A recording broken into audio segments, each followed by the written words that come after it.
Ako po si Hani Alrifai Sarento Abdulaziz. Pag-uusapan natin ang watawat ng Pilipinas. Ito ang watawat ng Pilipinas. Ang mga kulay nito ay bughaw, pula, puti at dilaw.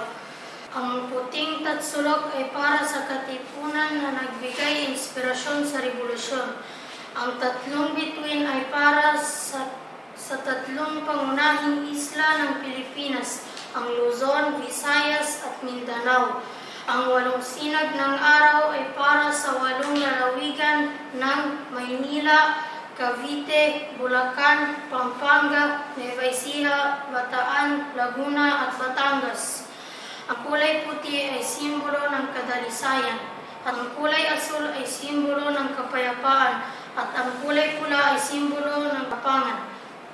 Ating ipagdiwang ang araw ng watawat sa Mayo 28 upang bunitain ang araw kung kailan unang ginamit ang watawat ng Pilipinas.